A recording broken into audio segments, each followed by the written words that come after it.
एक बार एक संत गुफा में बैठे थे, एक चोर शिकारी जा रहा था पास।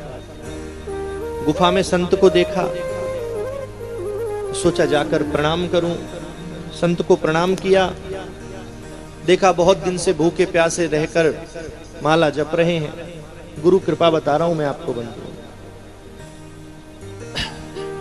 लग रहा है बहुत दिन से भूखे हैं। बोले महाराज कुछ खाया? बोले नहीं, इतने वर्षों से कुछ नहीं खाया। यहाँ क्या रखा है? जंगल में गया, बहुत सुंदर हिरण पकड़ा और हिरण लेकर गुरु जी के पास आ गया। बोले महाराज इसको पका के खाते हैं, पहले आपको खिलाऊंगा फिर मैं खुद खाऊंगा। अब संत कौन है? जो युक्ति से भक्ति करा दे। संत ने कहा ऐसा हिरण नहीं खाता मैं, बढ़िया सुंदर हिरण खाता हूं मैं। ये नहीं कहा कि हम ये सब नहीं खाते, क्योंकि पता है शिकारी है, अगर हम इससे सात्विक को बात करेंगे तो इसके समझ में नहीं आएगी। बोले हिरण हम ये नहीं खाएंगे, हम तो सुंदर हिरण खाते हैं। बोले सुंदर हिरण कैसा होता है? कोई अच्छा सा लाओ हिरण। बोले कैसा अच्छा हिरण लाऊं?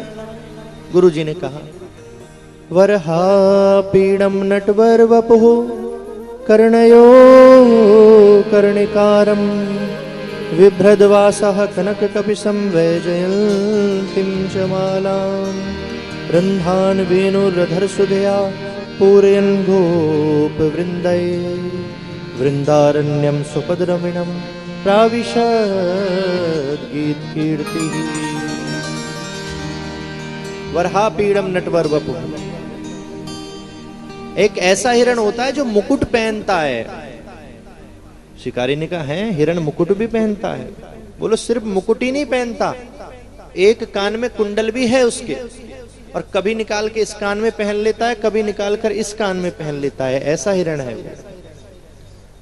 पीली पीतांबरी भी पहनता है वो, और ध्यान से उसके गले में देखना वैजयंतीं च माला, गले में वैजयंती की माला भी दिखेगी उस हिरण के। शिकारी सोचने लगा ऐसा हिरण भी होता है, हमने तो पता नहीं, तो गुरुजी कह रहे हैं तो होता भी होगा। रंधान वेणुरधर सुदया पूरयन् गोपवृन्दै वृंदारण्यम स्वपदरमणं प्राविशद्।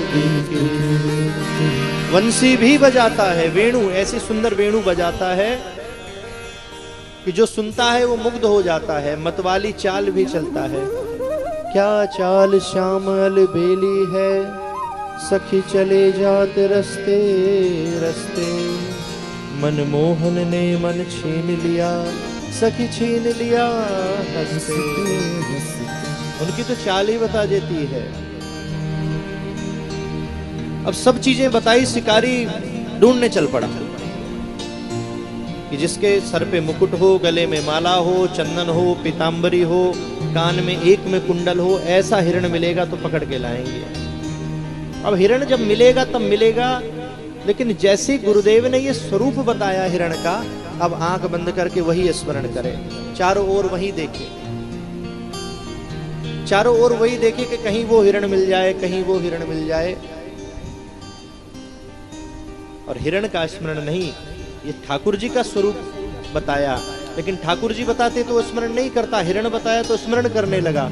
स्मरण करते करते हिरण तो मिला नहीं, साक्षात ठाकुर जी मिल गई। देखा मुकुट है, गले में माला है, चंदन है, पीतांबर है, सब है। ठाकुर जी के पीछे चुपके चुपके चलने लगा, जाल डाला, फेंका, फंसाया और कंधे पे रखा, गुरु जी के पास ले आया। गुरु जी हिरण मिल गया। गुरु जी ने सोचा फिर कोई लाया होगा। गुरु जी ने कहा दिखाओ, तो देखा जाल में ठाकुर जी लेटे लेटे बंसी बजा रहे हैं। अरे तू किसको पकड़ लाया? ये ठाकुर जी हैं। बोले आपने तो बताया था ऐसा हिरण खाओगे आप।